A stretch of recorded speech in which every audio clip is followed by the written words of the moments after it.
All right. Good afternoon. So delighted to see you all here today. My name is Maureen Conway. I'm Vice President at the Aspen Institute and Executive Director of our Economic Opportunities Program, and I'm so delighted to welcome you to today's conversation on the future of worker voice. We do like to think of these things as a conversation, and whether you're here in person or joining us via live stream, you can participate in the conversation via Twitter. Our hashtag is TalkGoodJobs. But for those of you who are here in person, please do put your phones on silent. Thank you.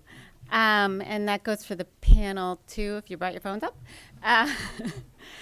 Today's event is part of a series we've been hosting here at the Institute on Working in America. And I would very much like to thank our sponsors for this event, the Charles Stewart Mott Foundation, the Ford Foundation, the Cerna Foundation, and the Hitachi Foundation. We couldn't do it without their support. I also want to note that today's conversation is part of a broader set of discussions that we are having at a variety of Aspen Institute forums and in a variety of our work this year, looking at the critical challenge of growing income inequality and what that challenge is for today's economy, for our society, and the challenge it poses to the values and ideals inherent in the idea of the American dream. In the Working in America discussion series, we've been exploring a wide range of issues that affect the lives and livelihoods of working Americans, with particular attention to those in the bottom half of the earnings distribution. And we've looked at a variety of issues from minimum wage and scheduling issues, paid leave. We've thought about the issues particular to specific industries that have concentrations of low-wage work. We've thought about different business models and opportunities for profit sharing or different forms of business that can create shared prosperity. So we've looked at a whole variety of different issues, and if this is your first time joining us, I encourage you to look at previous conversations. You can find the series at www.as.pn/workinginamerica. Today's conversation, though, is a little different in that it asks not what business or public policy or human service organizations or education organizations can do for working people, but it asks how do working people themselves start to drive the agenda and drive discussions of what the business practices and public policies should be today. How does a country that believes strongly in the value of hard work ensure that the people that do the hard work, their voices and their experiences are central to the conversation and not sidelined? We think that this is a critical conversation. Historically, as you know, unions have been an important voice for working people, but unions represent a smaller and smaller proportion of working people today, and this has really left a void. And so what are the institutions and organizations that are going to fill this void? What is the future of worker voice? We have a terrific panel today to discuss this question, so it's not up to me to answer this very difficult question. And I am going to briefly just put names and faces together for you by way of introduction. You have their bios in your materials. They're a really terrific group of people, so if you're not familiar with them, I encourage you to look at those materials. So let me see what order everybody is sitting in. So furthest to my right, to your left, is Judge Laura Safer Espinoza, Executive Director of the Fair Food Standards Council. Next to Laura is Sarita Gupta, Executive Director of Jobs with Justice. By Sarita is David Rolfe, President SEIU 775 and founder and co-chair of the Workers Lab, and also author of the forthcoming Fight for 15. By David is Ruth Milkman, Research Director of CUNY's Murphy Labor Institute and Professor of Sociology. And in a moment, we'll have the opportunity to hear from Cruz Solucio, Senior Staff, Coalition of the Immokalee Workers, and I also want to thank Julia Perkins from the Coalition of Immokalee Workers, who will be providing translation services for Cruz. But right now, I'm very pleased to turn the agenda over to Harold Meyerson, Editor-at-Large, The American Prospect, and columnist, The Washington Post, who will provide some framing and launch our discussion today. So, Harold?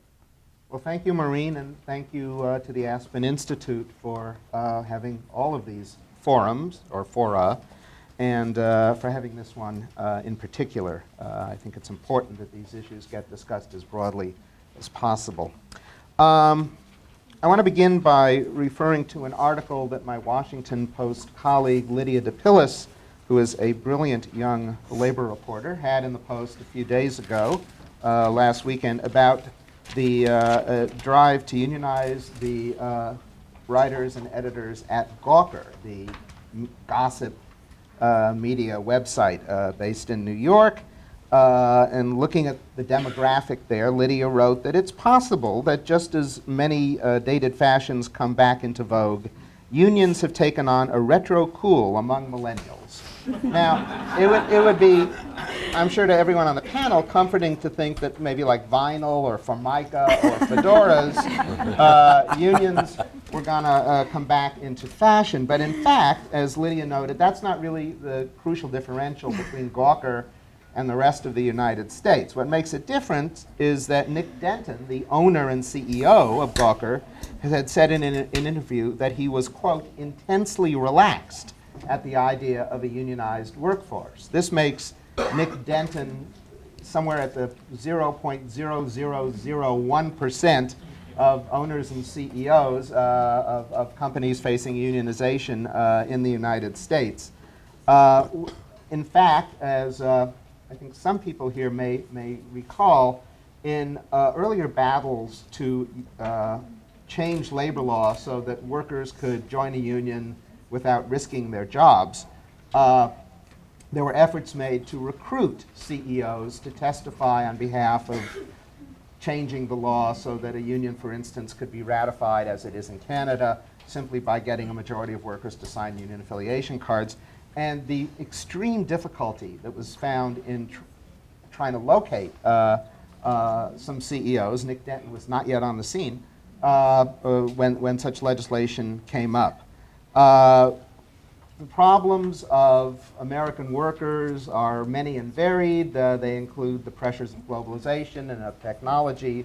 But crucially as well, I don't want to counterpose any of these, they're all real factors, crucially as well, the loss of worker power and worker voice, as is evidenced by the fact that the rate of unionization has declined from the mid 30% of the workforce in the 1950s to 11% today and 6.7%, I think it is, in the private sector. 6.7 is 6.6. This is why we have academics here. It had a brief bump up to 6.7 and then subsided again to 6.6. Which for most American workers really is the functional equivalent of zero. You don't have much bargaining power in or out of a union when 93, 94% of your fellow employees have no union to bargain with. All of these are factors. All of these are factors in the growth of economic inequality in the United States. The erosion of unions has been a factor that unions themselves have been cognizant of for many years. Every time there has been a Democratic president and a Democratic Congress, going back to Lyndon Johnson, there have been efforts made to do things like restrict the spread of right-to-work laws or increase the penalties on employers who violate the National Labor Relations Act when workers seek to organize. None of these have passed. And unions have become really, in many ways, an endangered species.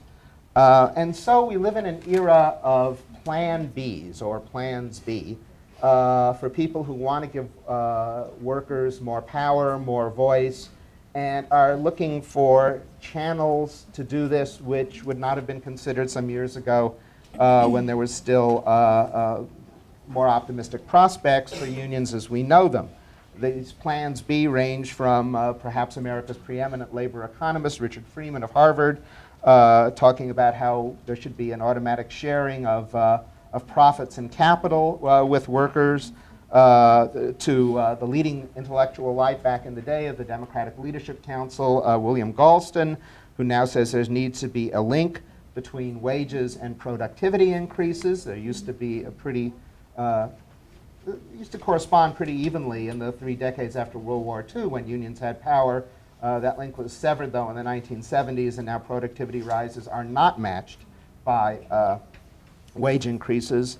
It's taken the form, as David and others will talk about, of really major attempts by unions to change workers' prospects through legislation, by raising the minimum wage, by getting laws to establish paid sick days, this sort of thing. And we've seen minimum wage hikes get enacted in a range of cities and in some states as well.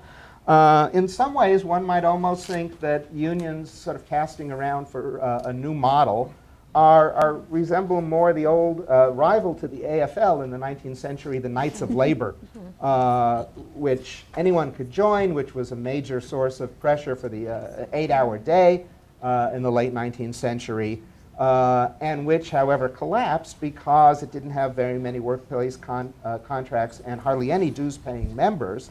You cannot go on without dues-paying members, and that's why the AFL is still with us and the Knights of Labor are not.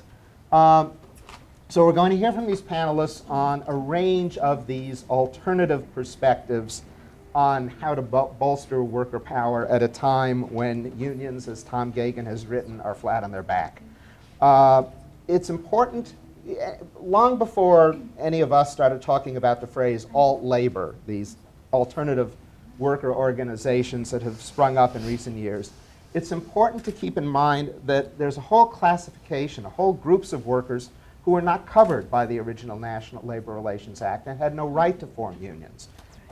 In recent years, we've seen the formation of domestic workers doing this and of home care workers, but the largest group originally kept from having the right to form unions was farm workers. When the National Labor Relations Act was passed, the only way they could get votes from Southern Democrats, from Dixiecrats to pass it, was to exclude certain categories of workers, and for reasons of racism and classism, farm workers never made the cut. This left states free to develop their own labor relations law for farm workers, but to date only California, under Jerry Brown in his first go-round as governor, has done that. Nonetheless, there have been really interesting efforts, chiefly in Florida and Ohio, by farm workers and their allies to win better conditions and build their own organizations. In Florida, the coalition of Immokalee workers, a group of largely immigrant workers working in chiefly the tomato fields, were able to put together a coalition that put pressure on the major retail purchasers of the crops, fast food outlets and markets and others, and created a structure whereby the benefits of these tomato sales would go through a somewhat complex process to the farm workers. It's a really heroic struggle, and we want to begin by hearing from one of those workers and one of the leaders of that organization, Cruz Solucio, who will talk to us, and Julia will provide translation. So, Cruz.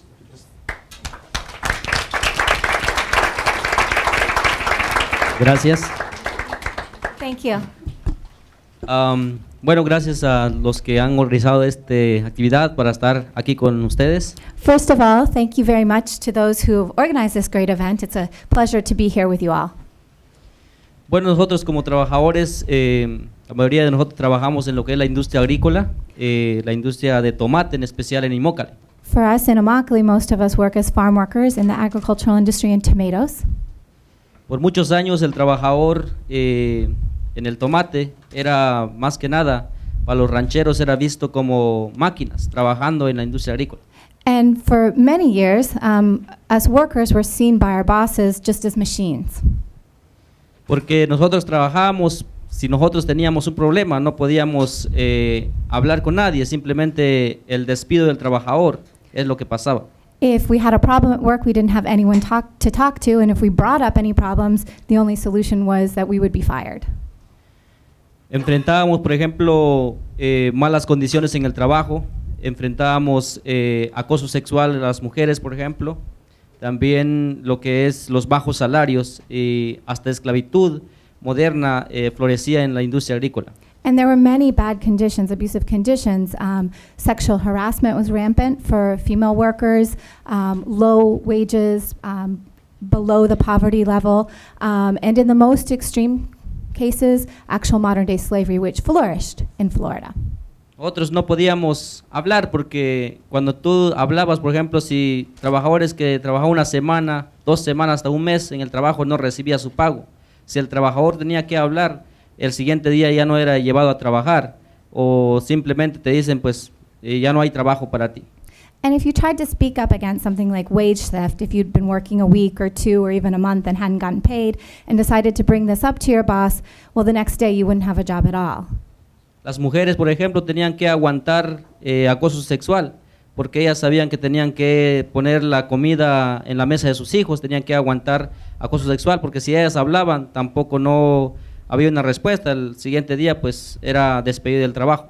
And for women, they had to deal with and just accept the sexual harassment that was rampant because they knew that they needed to put food on the table for their families. And so your choice was to speak up and lose your job or to continue to work and be harassed every day. Nuestra voz no era escuchado más que nada, nosotros podíamos hablar con el contratista, por ejemplo, pero esa comunicación llegaba ahí nomás, o simplemente con el supervisor y llegaba la voz y ahí se acabó todo. And you didn't have any voice. You could maybe speak to your crew leader or maybe a supervisor, but it ended there. Nothing changed. Entonces, viendo todo eso, empezamos a organizarnos como trabajadores, de juntarnos todos y poder concientizar a la comunidad sobre qué hacer para que pues nos seamos respetados como trabajadores. And so we as workers decided that we'd had enough of that, and we decided to organize to build consciousness in our community and to say enough is enough of the abuses. Entonces empezamos a hacer diferentes acciones en la comunidad, hicimos huelgas de hambre, paros laborales en el trabajo y muchas acciones más, marchábamos de más de 200 millas para llevar nuestra voz a las compañías de tomate. And so we did a lot of different kinds of actions to try to get our voices heard. We did community-wide strikes, a hunger strike of 30 days, a march across the state, all just to say, here we are, listen to what our problems are.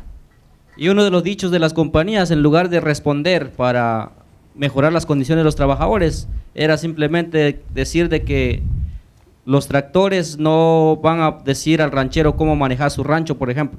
But the response from our bosses, from the growers, was to improving conditions was, well, a tractor doesn't tell a farmer how to run his farm. Claramente, ahí vemos cómo era el pensamiento más que nada de los rancheros respecto a los trabajadores. So there very clearly we see the mentality of the growers towards their workers. Entonces nosotros no nos bajamos la guardia, tuvimos que seguir luchando y empezamos a ver que hay otros caminos, teníamos que enfrentar, a ver lo que es la campaña por comida justa, ya enfocándonos más que nada con los grandes compradores de tomate. But we didn't give up. We didn't put our heads down. We kept fighting, and we launched what we call the Campaign for Fair Food, where we decided to use the power of the market, the large buyers of tomatoes, to change the conditions that we were facing. Entonces, gracias al apoyo de toda la gente, estudiantes, diferentes iglesias a nivel nacional, organizaciones, grupos, empezamos a salir de nuestra comunidad para hablar con la gente, concienciarlos del problema que había en Immokalee. Y así de esa forma, hoy en día tenemos 13 corporaciones trabajando junto con nosotros para garantizar derechos para los trabajadores. And thanks to our allies, to students across the country, to many faith groups, to community organizations, and to many unions, we were actually able to reach that. And today, we're glad to say we have 13 major corporations who've agreed to only buy from farms that agree to treat workers right and to participate in the Fair Food Program. Ellos han tomado se han comprometido más que nada a poder pagar un poquito más por el tomate que compra a los trabajadores. También garantizar que haya derecho para los trabajadores. So they've agreed to pay a little bit more for those tomatoes that they buy, and that money goes directly to workers in their paychecks, and to also support and stand behind the rights of workers, to speak up. Ahorita tenemos 4 partes importantes en esto. Tenemos a los trabajadores en la mesa, tenemos a los rancheros en la mesa, tenemos también a las 13 corporaciones trabajando junto con nosotros, y aparte de eso hemos creado también el Consejo por Comida Justa para verificar y también monitorear que los derechos que hemos logrado se cumplan en lo que es la industria. And there are 4 parts to the Fair Food Program. There are workers at the table being heard. There are growers at the table. There are the 13 corporations who are only buying from growers who are participating. And there's the Fair Food Standards Council, whose job it is to monitor those agreements, those legally binding agreements that we have both with growers and with the corporations. Este librito que traigo yo, que es los derechos que está bajo este libro, estos derechos no fue creado por alguien, fue creado por nosotros mismos los trabajadores, porque somos los expertos en el problema que estamos enfrentando, sabemos qué cosas queremos cambiar. Entonces todo lo que está escrito en este librito son derechos, son cosas que nosotros sabemos que necesitamos cambiar. And this little booklet that I have, this rights booklet, this wasn't written by someone else. This was written by us as workers, because we as workers know what the problems are that we face. We're the experts in our fields, and so the Fair Food Farms have to implement the rights that are enclosed in this booklet that we wrote. Por primera vez en la industria agrícola tenemos como una voz como nosotros como trabajadores. Aquí el derecho de quejarte sin temor a represalia es uno de los derechos importantes que tenemos aquí, que era la cosa más grande que nosotros enfrentábamos por años, que no podíamos hablar, que no podíamos decir nada, éramos callados completamente. Ahora estas cosas han cambiado. And so right here we also have the right to complain without fear of retaliation, which was a huge problem that we had faced for so many years. But now we have the right to speak up when there's an abuse, and nobody can fire us or do anything about it except listen to us and try to work towards a resolution. The voice of the workers are now being heard. Se está garantizando que no haya cero tolerancia de esclavitud en el trabajo, que haya cero tolerancia de acoso sexual, que haya salud y seguridad en el trabajo, y muchos derechos más importantes que hay dentro de eso. Hay sombra para los trabajadores, hay todas esas cosas que hemos cambiado nosotros. And so today there's zero tolerance for slavery in the fields. There's zero tolerance for sexual harassment. There's health and safety provisions. And there's even a provision for shade, which is something that maybe you all wouldn't have thought about, but we know about because we're the ones who work in the fields. Y una de las cosas importantes en esto es que de las 4 partes que hay, por ejemplo, si una corporación está comprando tomate donde bajo el programa no se está respetando los derechos de los trabajadores, hay consecuencias a esos rancheros. And so today, if one of the 13 corporations is buying from a grower who decides that they don't want to comply with these rights, there's a consequence for them. Tienen que garantizar que donde ellos compren su tomate, los trabajadores sean respetados bajo el programa por comida justa, que se respeten los derechos de los trabajadores, y si no, entonces la compañía, el comprador tiene que cortar el contrato con la compañía para buscar lugares donde sí se respetan los derechos de los trabajadores. Because today, if there's not a guarantee of rights for workers on those farms, then the buyers can't buy from those farms that aren't respecting workers' rights. Así es que es un programa más que nada que está transformando la vida de los trabajadores en la industria agrícola. Por primera vez nosotros como trabajadores tenemos esa voz y queremos que este camino que nosotros hemos abierto también se haga en las demás industrias, porque hay mucha industria en todo el país, pero lamentablemente se ignora la voz del trabajador. Muchas veces se crean cosas encima de los trabajadores que se va a hacer esto, pero creo que la cosa más importante es que el trabajador tenga una voz para poder hablar de sus problemas, y eso es lo que hemos logrado nosotros, y gracias por su atención. And so we've really seen a great transformation in the agricultural industry, in the tomato industry in Florida in particular, where workers' voices are finally being respected and listened to. And we hope that this has opened up a path for other workers in other industries, because that we know that there are workers in industries out there all across the country whose voices aren't yet being heard. And we know that that's important to them, to having their rights respected. Thank you. Thank you.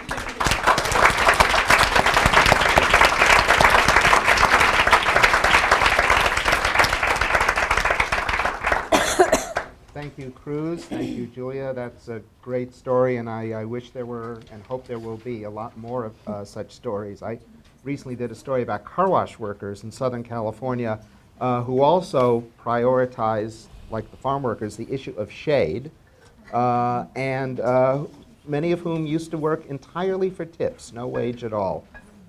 So whole pockets of the American economy are in this sort of submerged state, which we may not be aware of, and their numbers continue to grow. I want to begin asking a question here of David Rolfe. I met David when I was editing the LA Weekly in the 1990s, and David was the lead organizer for some crazy campaign to organize home care workers in Los Angeles County.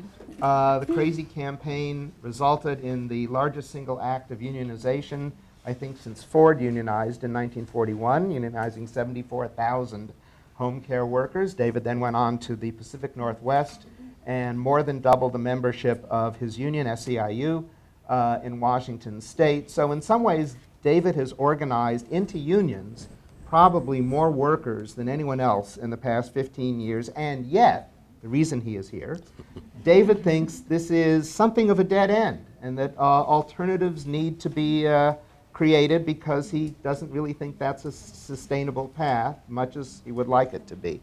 So explain yourself, David. All right, let's start with the big picture. You know, this is a nation that was, our nation was hardly born into perfection. But we had these 5 words: liberty and justice for all, written into our founding documents. And for 200 years, we, always through struggle, passed along more liberty and more justice to every succeeding generation from the one behind them. Until somewhere in the 1970s, when we threw the whole thing into reverse.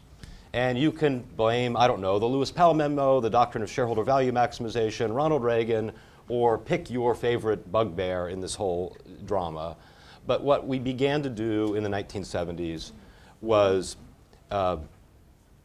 we made a set of policy choices, economic choices, that sort of went like this. Imagine Jerry Ford or Jimmy Carter running for election 40 years ago and saying, my fellow Americans, as much as you may not believe it right now, we're going to get through the bad times we're in. There are not going to be any more gas lines, no more stagflation.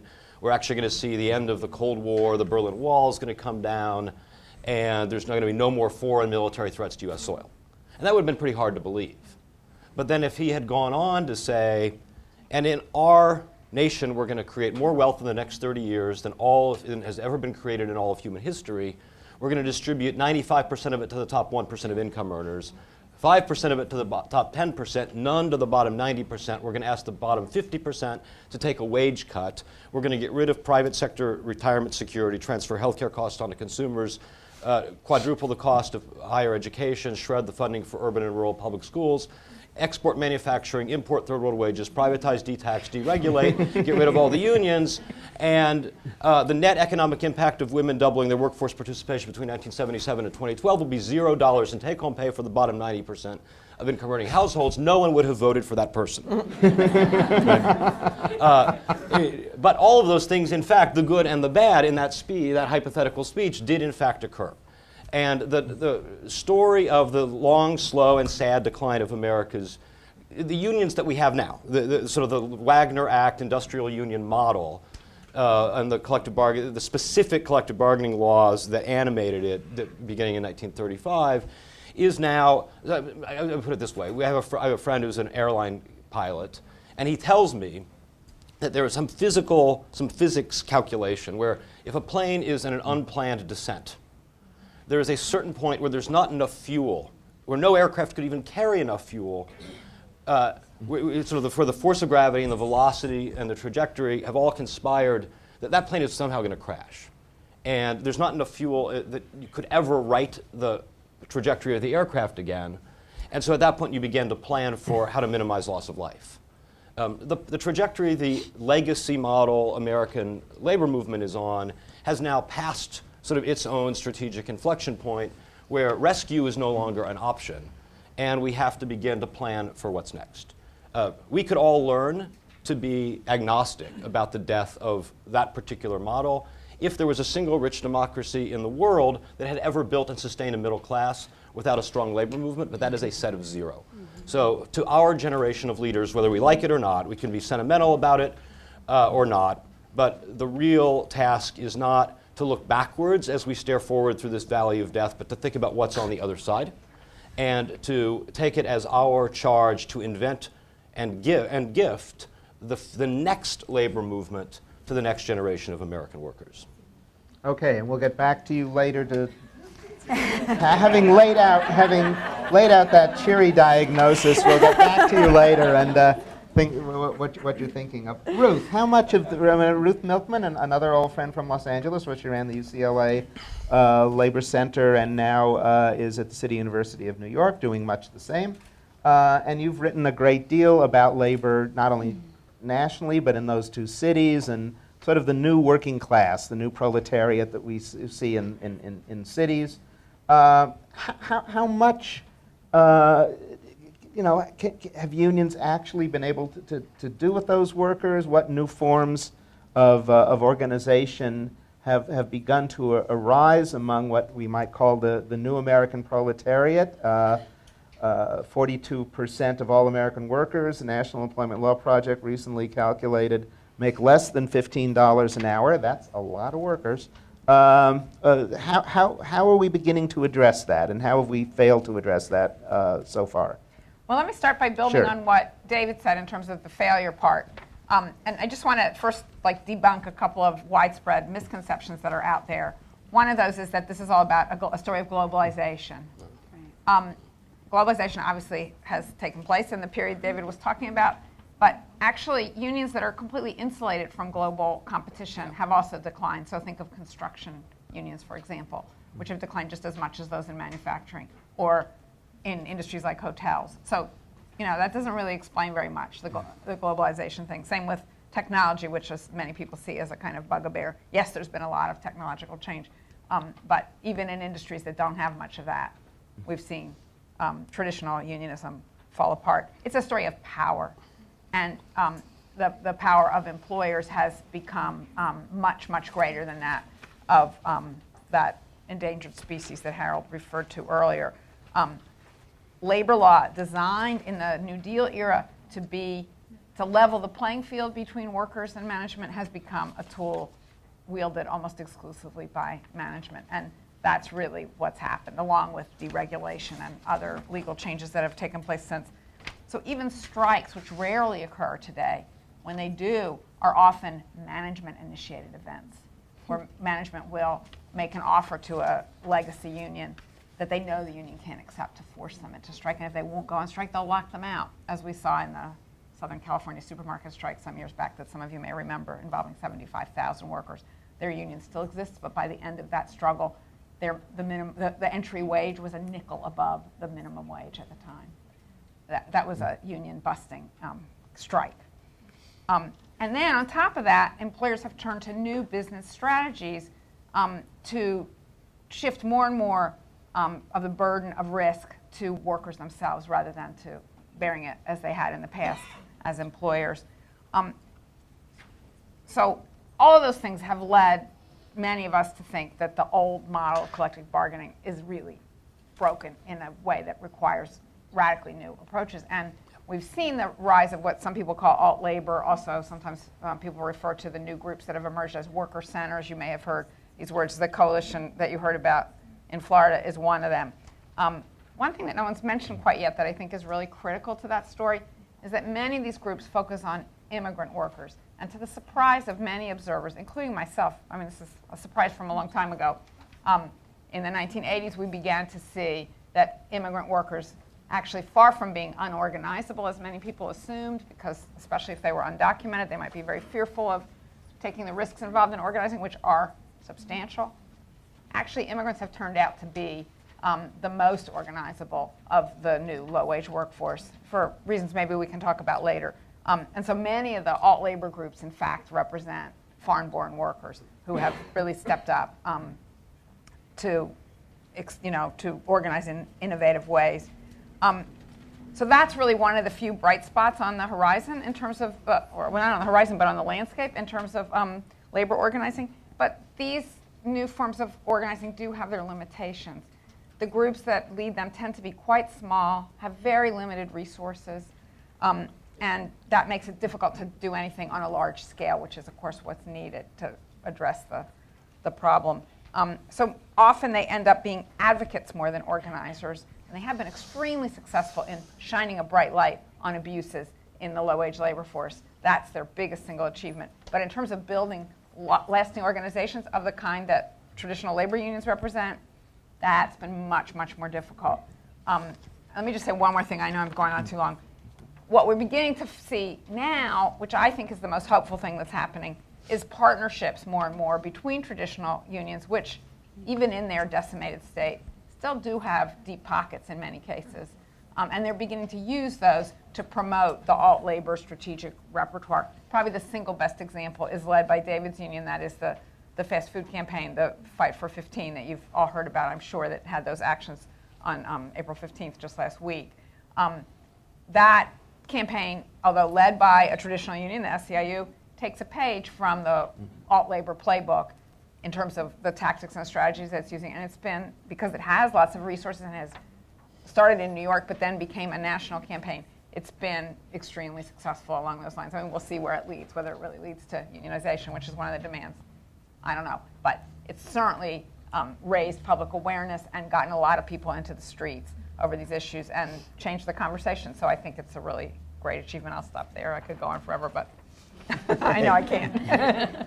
We'll get back to you, don't worry. Sarita, Jobs with Justice has been around for a while and is an organization that has been both a strategist and a community organizer alongside traditional unions and in conjunction also, though, with worker centers and immigrant groups and in an advocacy and movement building role. So riff off what Ruth just said and Yeah. these varieties of organizations and your experiences with them and what you conclude from that. Yeah.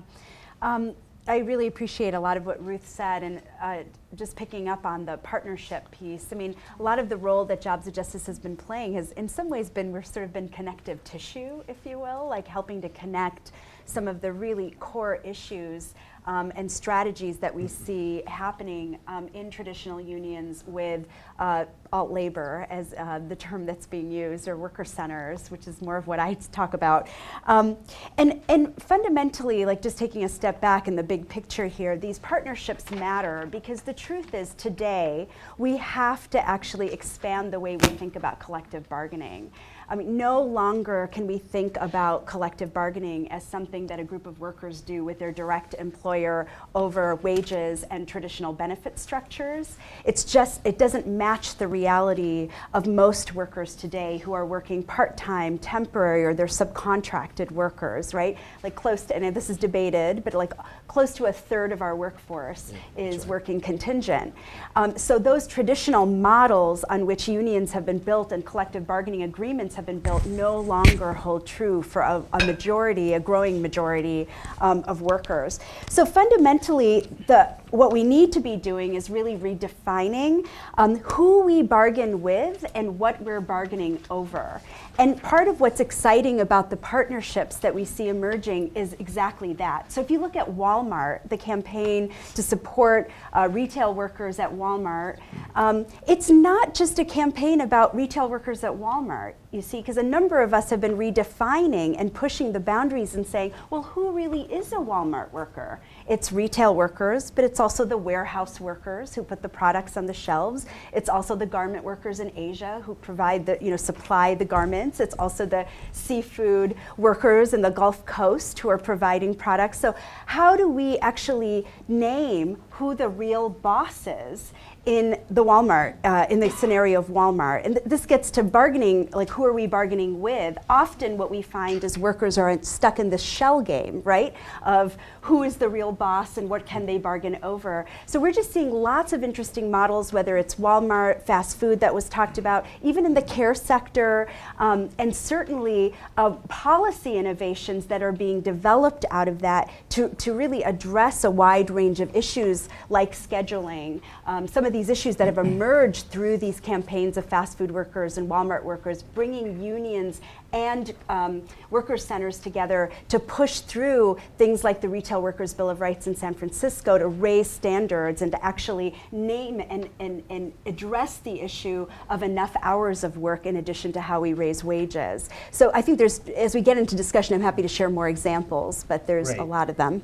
Great. And I think maybe the pioneering campaign of identifying who the real boss is Yeah. was probably Justice for Janitors, Absolutely. another SAIU campaign led by Stephen Lerner, which more or less realized that if you were going to unionize the janitors in downtown office buildings, you really needed to go after the owners of those buildings, often real estate investment trusts, and That's led to right. perhaps the last major successful private sector unionization campaign in American history in the 1990s. Yeah. So that was, I think, laying the groundwork for this. A very specific example, of course, is of a alt-labor success is the one that Cruz talked about. And to get more on the mechanics of that, I would like to hear from Laura, who administers this structure that began with, in some ways, sort of like the old California grape boycott of the 1960s, pressure on retailers, and it redounding back finally to the advantage of the farm workers themselves. So if you could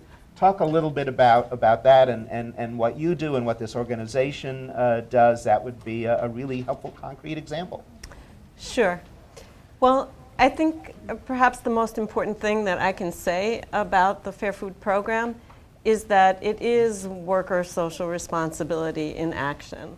And so taking a lot of the kernels of what the former speakers have said, I would ask the audience, although we're sitting in DC, to sort of transport yourself just for a moment to the edge of the Everglades in Florida, to an area where federal prosecutors called ground zero for modern day slavery a few years ago, and to picture what an unlikely place this was for things to take hold the way Cruz described them. Have people here seen Harvest of Shame? Then you did see footage of Immokalee, and really very little had changed from the time of that documentary to the time that Cruz described that the coalition began their organizing in the 1990s, except that African Americans, for the large part, had been able to escape the fields with the gains of the civil rights movement. And what you had was immigrant workforce that came from Haiti, from Guatemala, from Mexico, people who brought some of their experiences in the peasant movements in their countries, some of that framing, some of that organizing and popular education methods, and started looking at how to do this in a different way. And I'm not going to go back over the ground that Cruz described, but to fast forward to say that what they were able to do, the success that they had, only came when they looked beyond the farmhouse gate, beyond the grower, and recognized that the power of the large corporate buyers was driving prices down and therefore exerting prices on pressure on the growers, and the growers economized on the one vulnerable cost that they had, which was their labor force. And by using what you point out, the power of consumers, they were able to reverse that trend and to achieve these legally binding agreements with growers and buyers. And I'm the insider outsider, so I can say I think it is a brilliant structure to have the buyers pay a penny more a pound and to stand behind a Fair Food Code of Conduct, not stand behind it aspirationally, but stand behind it with legally binding agreements and cut off their purchasing power when those standards are not lived up to. And the growers are forced to implement that code of conduct and to pass along that wage supplement. So what would you expect from a worker social responsibility model once the victory has been won? You would expect a code of conduct that's not generic, but that was written by workers itself. And we can talk about the provisions, but I know some of my colleagues here have pointed out the issue of labor subcontracting and contracting. The code, because workers knew the importance of that, the code makes the grower the direct employer. No more labor contractor, no more confusion. The grower must put workers on their payroll, be responsible for them, for their wages and their well-being while they are on the property. So there is no confusion whatsoever there. The code covers everything from the complaint mechanism right down through work environment, health and safety, and wages. Then you have worker education on those rights that is as deep and broad as possible. every worker, before they set foot in the fields, gets educated on their rights. They know where to call. They know they can call the Fair Food Standards Council if they have a complaint. And all of that happens on the clock on grower property. I don't know if I can talk about our monitoring model. You tell me when I'm out of time. Well, why don't we but do that you have- in the second go-round, Okay. if that's okay. So I just will then in closing just say that there is an intensive modeling monitoring process between the worker monitors and the Fair Food Standards Council, and all of that is supported by prompt and serious market consequences. And those are the elements of the model. All right. Okay, David, you left us in a crashing plane. The American worker was downward bound rather quickly. So two things. You are the primary architect of the first successful $15 minimum wage campaign, which more or less emerged circuitously out of what began as a conventional union thing and quickly morphed into something else. Talk about that, and then talk about your larger conclusion and what led you to set up the Worker Lab, and what is the Worker Lab? Sure. So 2 parts. Yep. So, I mean, to talk about CTAC and the Seattle minimum wage campaigns, the two were actually organized and run and funded really by the same set of leaders in Seattle. They were very different campaigns. The CTAC campaign was actually, those workers aspired to have a traditional union, and because they were all employees of subcontractors of the major airlines. This is at the Seattle Airport. This is at the Seattle Airport, right? The city called SeaTac. It's sort of like if Astoria, Queens was its own city, and so if you flew into LaGuardia, you were flying into the city of Astoria. SeaTac is this little city with 27,000 residents, 6 residential neighborhoods, and a giant international airport. And the congressman from that area, a guy named Adam Smith, actually, grew up in SeaTac as the son of a baggage handler for United Airlines. And his dad made what in today's dollars would be about $60,000 a year, had a health plan and a pension, owned a home, and was able to send his kid to college and law school. Today, that worker, handling baggage for United or Alaska or any of the major carriers, makes the minimum wage and has no benefits, no pension, no paid time off, probably works 2 or 3 jobs. Last week, one of them actually fell asleep in the cargo hold of an airplane. This happens more than gets reported, because most people, in fact, do commute long distances and work multiple jobs. So workers at SeaTac Airport wanted to form a union, but the actual, not unlike Justice for Janitors in Immokalee, Walmart, and every other example we've heard, the real economic powerhouse was not the you've never heard of them no-name subcontractor, right, but actually Alaska Airlines, which leases 55% of the gates at SeaTac. It's their hub. It's their hometown airline. And when workers couldn't get Alaska to essentially tell the subcontractors to recognize their union, especially there's a complicated legal recognition process under the Railway Labor Act that makes it virtually impossible for sort of behind the security checkpoint workers to form a union in the United States. They decided to write a union contract into city law. And so not only $15 minimum wages, which would go into effect 7 weeks after the law passed, but paid sick leave, a guarantee of full-time work, prohibitions on stealing tips, a whole lot of these things, written into one living wage ordinance that applied to large transportation, hospitality sector employers. We wrote the thing, qualified it for the ballot. The airline sued to keep it off the ballot. They lost. We won by 77 votes. And off of airport property, it's in effect. People are making $15. No one has been laid off. All the businesses that predicted gloom and doom are still operating. On airport property, the law is suspended as it's been challenged up to the state Supreme Court. We're waiting on it. The decision could happen any Thursday on whether it will be allowed to go into effect on airport property. And then meanwhile, in the same market, Seattle had some of the earliest and most successful fast food strikes, which by design we sort of held, I mean, not quite by design because they just were happening, but they happened to occur in the same space and time as a municipal election, which then very much became a referendum on $15 in Seattle. Because we had what became a global media phenomenon of the CTAC campaign. I mean, it was not, we didn't expect the British Broadcasting Service to show up to cover the election night party, but there they were, my aunt in rural northern New Hampshire calling up my mom and saying, I just saw David on the television. We didn't actually, we were just trying to get workers to a union in CTAC, but then at the same space and time, we were leading the fast food strikes, and that really caught the popular imagination.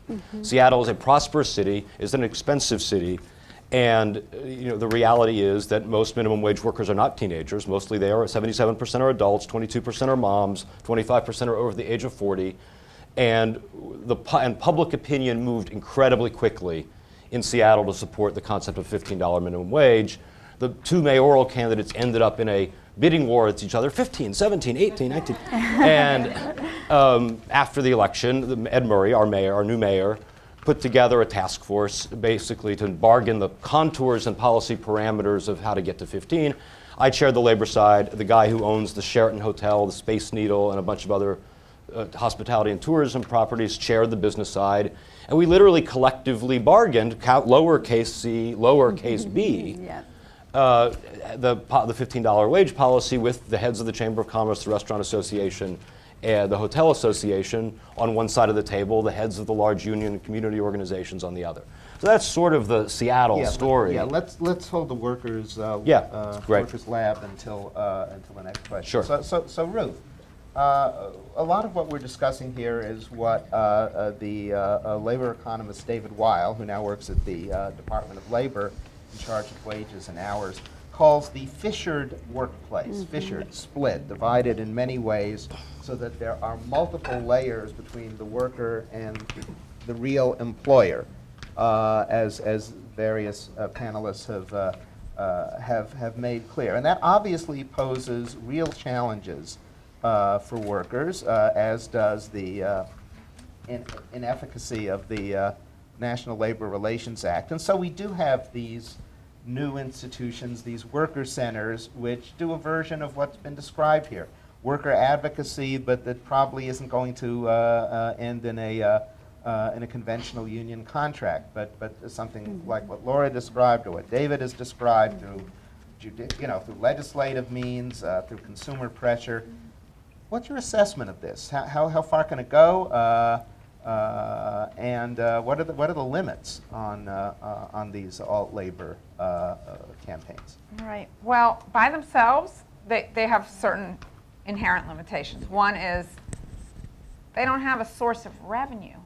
Right. These organizations mostly depend on foundation grants to survive. A few of them do have a dues structure, but these are extremely low-wage workers who cannot afford to pay substantial dues. So that's one problem. There isn't really a business model for most of these groups that allows them to sustain themselves, and they spend a lot of time raising money instead of organizing, because that's obviously a requirement to stay in business.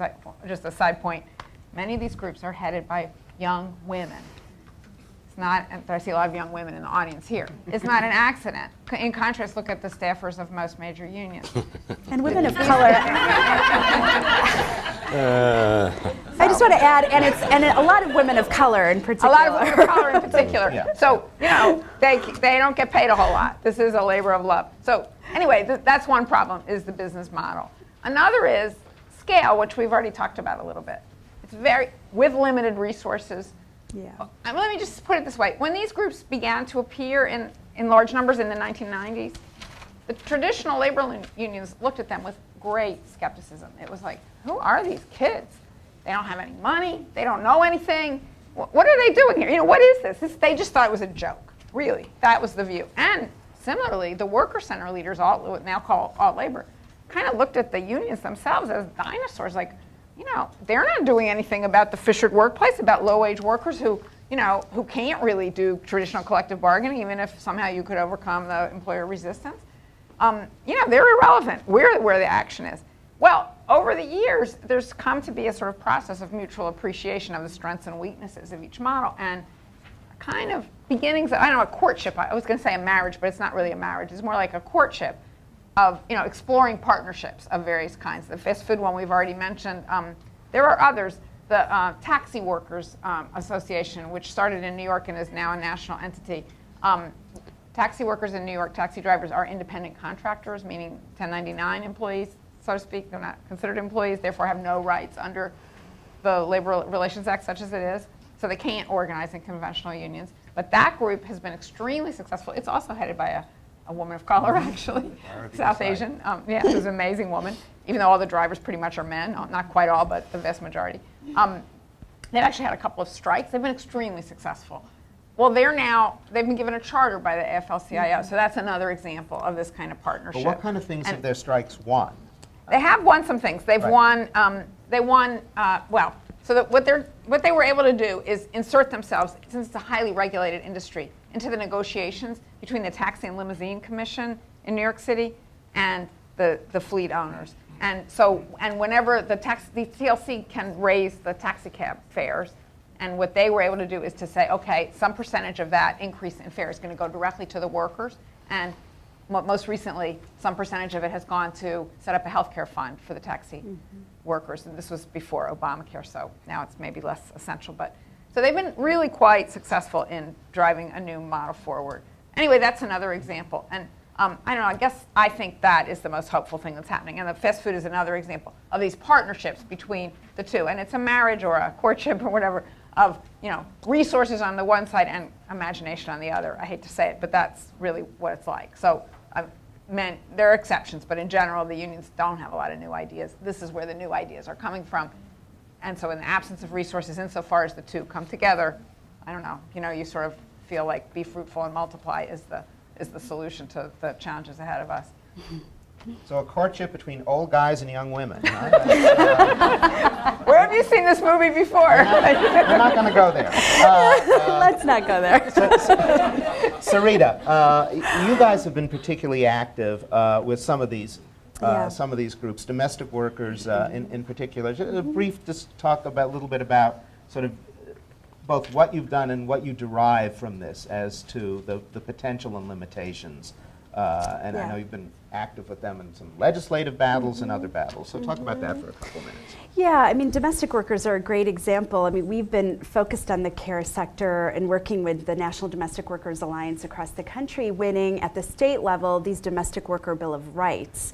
Because again, going back to Harold's opening, these are a set of workers that are not protected under existing federal labor laws. So across the country, starting in New York City to California to Massachusetts, there have been these successful Bill of Rights campaigns that have helped raise standards, literally especially giving people like paid days off, like holidays, because a lot of these workers were often expected to work every day, all day, without any day of rest, for example, are some of the kinds of standards that they've been able to raise, in addition, in some cases, in some states, to raising wages and some of the overtime protections that are necessary.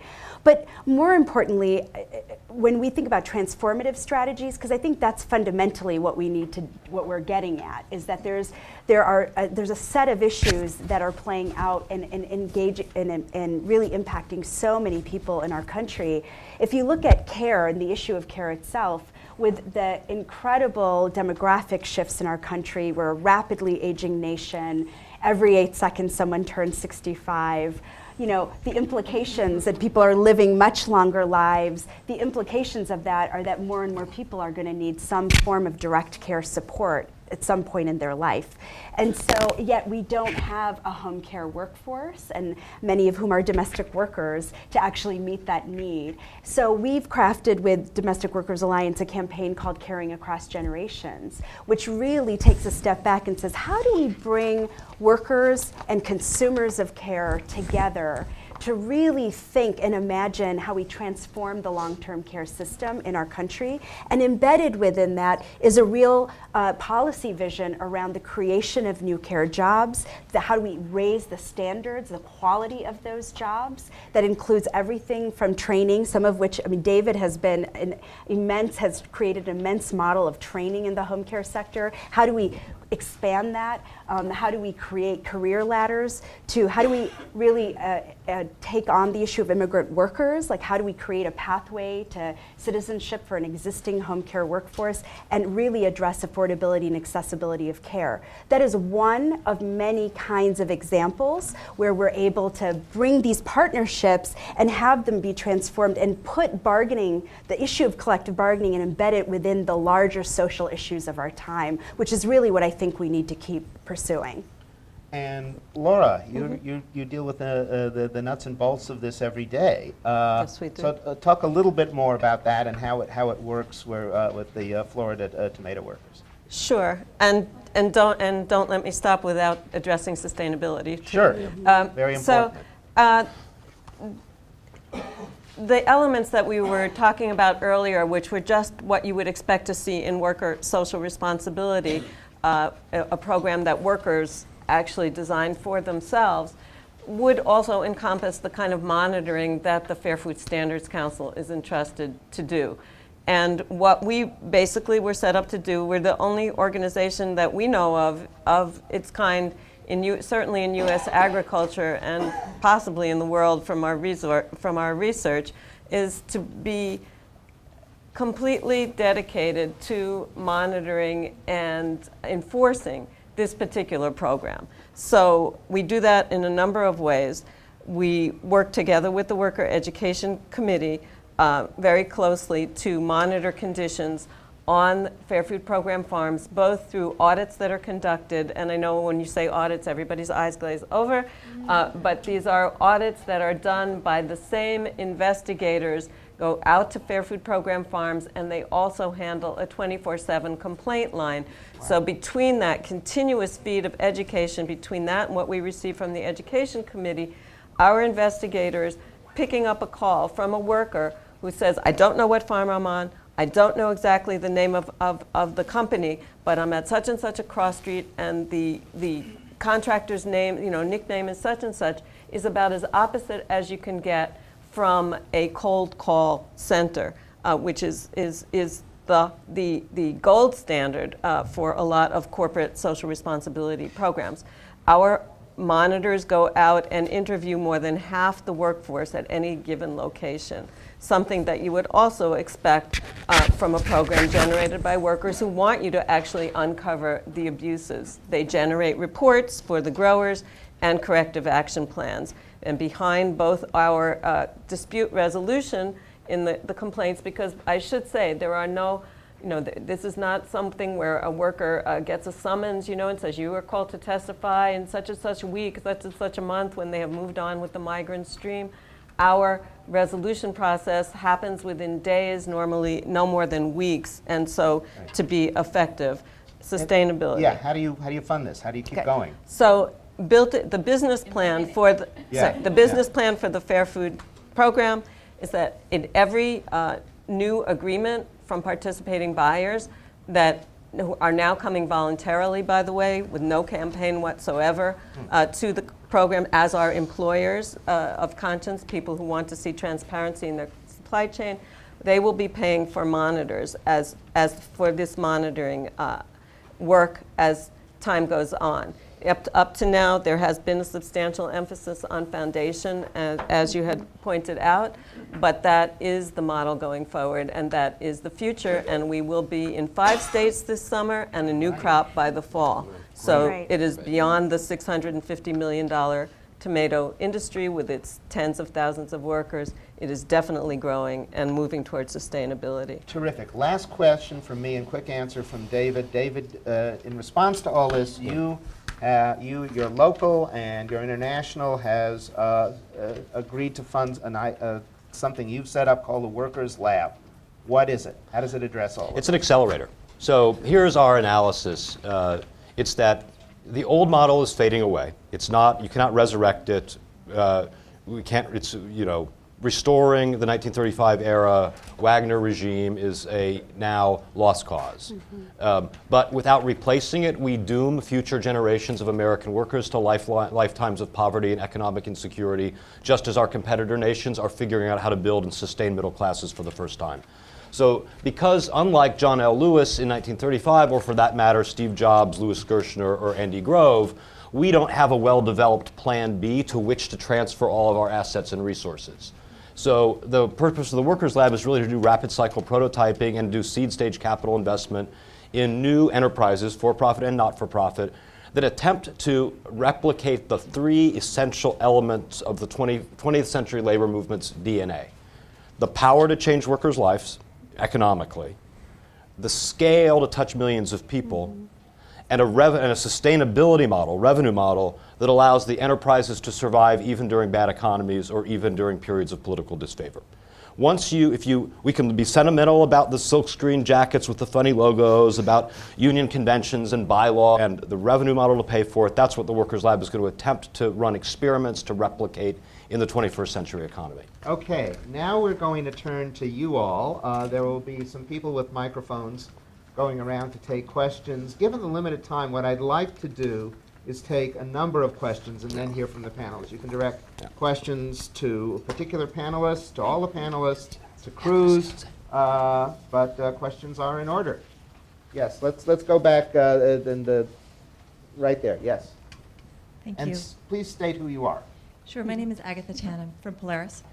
I would love, thank you all. This has been a fabulous panel. I would love to hear your thoughts on this concept of the sharing economy, sort of the Ubers and the Airbnbs of the world. Is this just sort of the next nail in the coffin of the fissure workplace? Or is this a way that we could potentially try to harness consumers to steer them back towards trying to support worker organizing? You probably can already guess by the way I asked the question what I think about the shared economy concept, but I'd love to hear your thoughts about it. Right, and I commend you for not actually making a statement, even though it hovered over that. Just, the questions are good. And we have a hand, gentleman up here. I'm Bruce Goldstein with Farm Worker Justice here in Washington, D.C. Now, I just wondered what you all think about how important it is to win immigration reform with a path to immigration status and citizenship in order to achieve these goals, because what we find is that so many farm workers are undocumented. It really does interfere with their willingness to stand up and challenge unfair and illegal job conditions and join organizations. Okay, let's take one more question before we go to some answers. Lady here. Thanks. Ann Yeoman, I'm actually a consultant with the Administration for Children and Families. My question is, what is the place of worker cooperatives or worker-owned businesses? I've run across a couple of examples, particularly in the healthcare area, where employers have tried to kind of move in that direction and not necessarily gotten very much uptake from the potential participants. There seems to be, I don't know if education, communication, whatever. So I don't know if this fits into the alt labor pattern or if it's a growing or not growing movement. Okay, let's take some answers. Anyone want to deal with the sharing economy first? David? So, right now, through contingent work of various sorts, including sort of distribution platform work like Elance, Odesk, TaskRabbit, Lyft, Uber, Airbnb, Etsy, Amazon Turk, et cetera, et cetera, et cetera. There's new ones every day. There are now 50 million Americans who have no legal right to form a union because they are 1099 employees or subcontracted employees of some nature. And this is actually really potentially liberating because there's no incumbent industrial era labor law impeding innovation in the worker advocacy and worker rights space. And I think you could potentially do some very, very creative stuff here. I think you could actually combine sort of the first and third questions here. I don't know why we don't have worker-owned work distribution platforms that come with them a set of, a one-page contract and a set of standards that are essentially part of the terms of service for customer use. I use these things all the time. And if it cost me $6 more for the TaskRabbit to have a worker-owned platform administer their health benefits, retirement plan, workers' comp insurance, and everything else, and that I paid when I go online and order up some service, I think that would not be particularly disruptive on the consumer side. It would be potentially incredibly impactful on the worker side. Okay. let's stick with worker co-ops for a minute. Anyone else have any worker co-op? Well, I mean, I'll just add that I do actually think there are more groups in sort of the alt-labor world who are beginning to explore and investigate this and create things. They're experimenting. So whether it's the restaurant opportunity centers with their restaurants that are worker-owned, restaurants of colors in New York City and Detroit and a few other places, or it's domestic workers actually have created a whole Fair Care Lab where they are looking at these platforms and figuring out business models that make sense where the workers really generate revenue and can create sustainability and many others. So I do think this is actually a growing arena. We may not be hearing a lot about it at the moment because we are in an immense moment of experimentation. So there's lots of small scale things being tried, but I think there's an opportunity for that to grow. Okay, and let's talk about the centrality of immigration reform Yeah. to all of this. And maybe Cruz or anyone else? I'm happy to say something too. Okay, Cruz okay. wants to.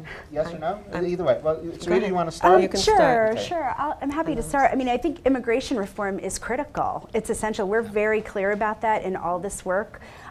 Most of the campaigns we're working on or groups we're working on are all key advocates of immigration reform.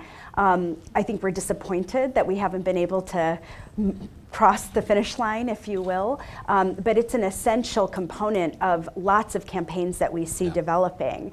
And just to say, in addition to pushing through immigration reform, there's a lot of work being done on retaliation. How do we protect immigrant workers who are in fact taking collective action? So lots of interesting work looking at labor trafficking, sex trafficking, different visas being used. How do you create temporary status to help workers see through their initial activity engagement, and then how do we go from there? But those are all supplemental to the bigger fight for immigration reform. I mean, there is. Okay. I'd be happy to add something on that. Ruth, okay. Well, I agree that it's absolutely essential. Yeah. I also just think we should think of the immigrant rights movement itself as part of the new labor movement. Absolutely. The reason fixing the broken immigration system is so important for immigrants is obvious, but really it's an issue of economic advancement for them. The single biggest, why do people come to this country? Low-wage immigrants come because they want a better life for themselves and their children, and lack of legal status is the biggest obstacle to that. Despite all the dangers of retaliation and the other perils of living an undocumented life, it's extraordinary how much courage we've seen among undocumented immigrants in pushing forward a lot of these campaigns, and as well as the Dreamers movement, which is the young undocumented kids who were brought here as children and now are millennial generation age. We haven't gotten to the finish line, but that we've gotten as close as we have is largely due to their work. So I think there's a lot to take seriously as that. In some, I mean, I'm all for co-ops, but there's much more talk than action on the co-op front, whereas in the case of immigrant rights movement, there's a lot going on, and it's really, that's what the alt-labor is really knitted very closely with. So it's just a key piece of the story. Let's take a few more commendably brief questions. On the aisle, now you're the one who, you just turned around, but I meant you. Hi there. I'm Emma Cleveland from the Employment Justice Center. I think we're a worker center, but the lawyers think we're a legal aid organization. We want to My question is, I'd like to hear about what some of the innovative initiatives that were funded through the Workers Lab are and what they look like, because I'm very curious kind of what some of those projects are forming up to be. Okay, let's take another question. Gentleman by the window. Hi, my name is Sam Lakin. Back when I was a shop steward in the 1970s, unions began to become to great disfavor among the population. I haven't seen that changing much, but there has been an enormous change in people's tolerance for low wages. And so I'm curious about, as you talk about these partnerships, about two things. One is, how do you take advantage and extend this sentiment, which has clearly grown out of great dissatisfaction for unfairness, and what role do you see social media playing in this process? Good questions. Okay, let's take one more. Where's the mic? Here. Okay. There's a woman on the aisle here, in blue, light blue. Yes. Hi, my name's Song. Yes. Okay. Hi, I'm Sophie Quinton. I write for National Journal. And I think Ruth mentioned earlier that there's sort of a misconception that immigrant workers are very hard to organize. Actually, they're driving a lot of these movements. Could you speak more to that? Why might immigrants be more open to this kind of activity? Thank you, and let's start with Ruth answering that. Okay, great. It's a great question. I've actually written a lot about this, so I'm very well prepared to answer it. Well, so there are these sort of myths out there about immigrant unorganizability, as it used to be called. These myths are dying, but they're still out there in the general population, if not in the labor world. One is that, people come here temporarily, they're planning to go back to their home country, and so why would they take the, go to all the trouble of organizing? They're not going to be here to enjoy the fruits of it, right? The biggest, idea is that people are terrified of apprehension by the authorities and just simply are not going to take the risks involved, which again are huge in sticking their necks out, so to speak, and organizing. And those things aren't completely wrong, but they kind of overlook like a whole other side to the immigrant story, which is, well, first of all, on the risk front, the risk of, especially if you're undocumented, coming here in the first place, sort of is a lot greater than the risk of, getting involved in a campaign. I still remember a janitor I interviewed in LA in the Justice for Janitors campaign who said, in my country, if you organize a union, they kill you. Here, you lose a job that, at that time, the minimum wage that pays $4.25 an hour. So that kind of sums it up. So, it's an issue. Well, I have the floor. Can I just comment on the other question about social media, et cetera? Which is just to mention another piece of the story that I think we've not mentioned, none of us have mentioned yet, which is Occupy Wall Street. Yes. That was a real turning point. Yeah. That changed the conversation. That's when the concern about inequality and low wages really took off. And it's something that the labor movement had tried to get on the national agenda forever, but had failed to do so. And then, again, these young people using social media and many other innovative techniques. Okay, it didn't last very long, Occupy as Occupy, but it completely transformed the national debate. And I think, that just should be part of this conversation as well. Okay, anyone else on this? Laura. I mean, I think it's really clear from what we have seen in the Fair Food Program that immigrants in a framework where protection against retaliation is made primary and is backed by strong and powerful consequences, and immigrants have zero problem with coming forward and participating, in part perhaps because of what Ruth has said, and in part because they bring their own organizing traditions with them and their own experiences with them. And certainly it has not been a deterrent for people that it is with those voices speaking up that there are now 0 cases of forced labor, violence against worker, and sexual assault on Fair Food Program farms. So that has not been an issue. And regarding social media, the Campaign for Fair Food has found an incredible uses for social media in arriving to consumers and especially, obviously, in my children's generation, that's everything.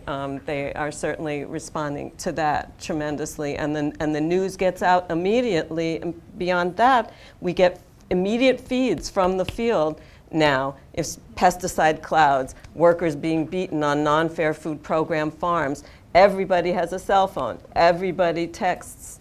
So that is a very powerful tool. Great. Sarita, Yeah. Just a quick thing. I mean, on this your question and your comment about people feeling so unfavorable about unions, I mean, I guess I just want to point out that 89% of our population has no relationship to a union or collective bargaining rights. Right. That's actually what we're challenged with, is they have no idea.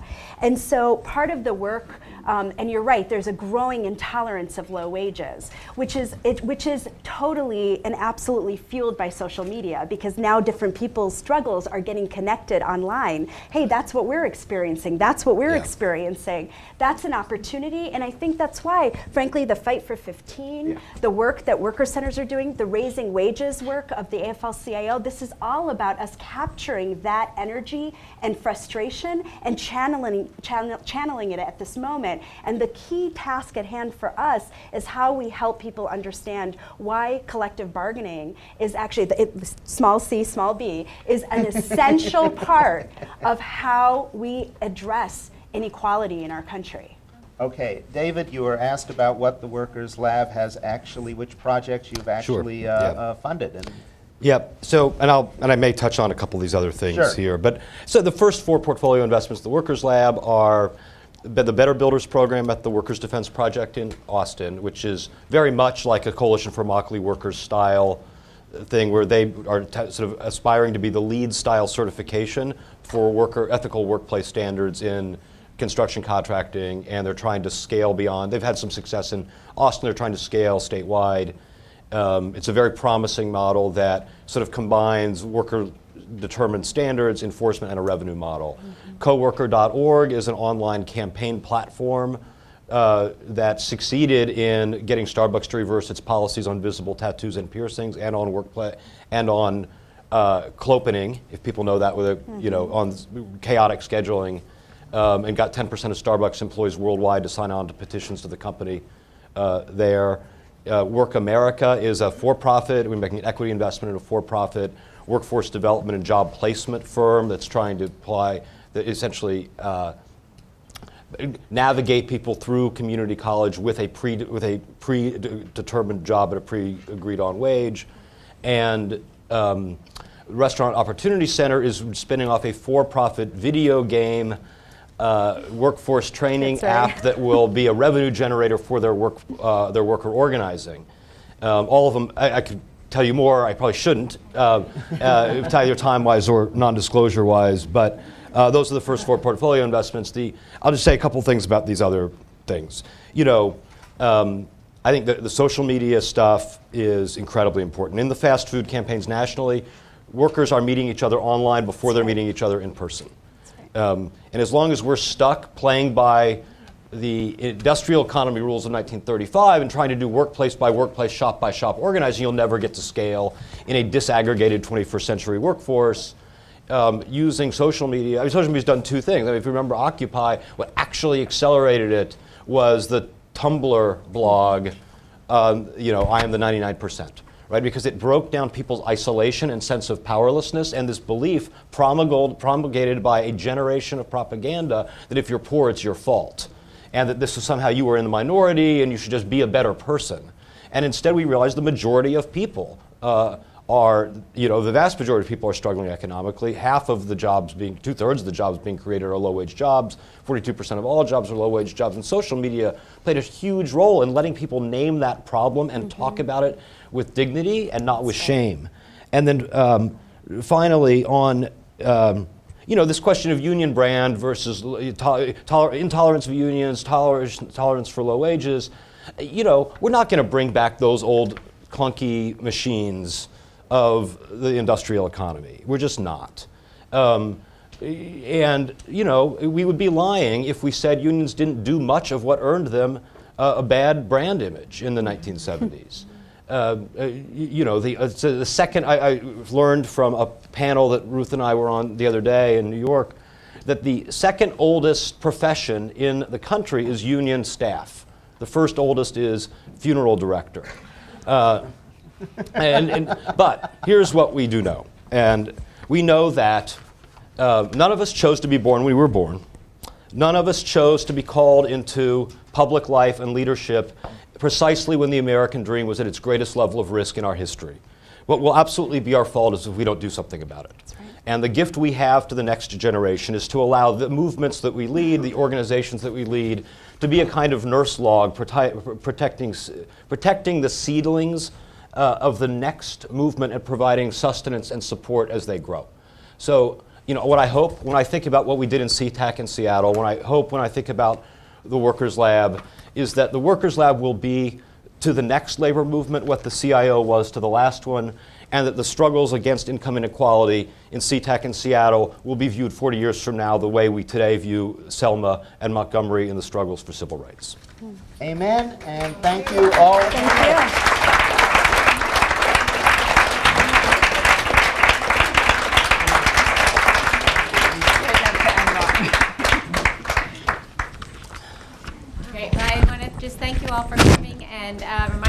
look out for our next events in this series. We really appreciate your being here, and thanks again to our terrific panel and to Cruz.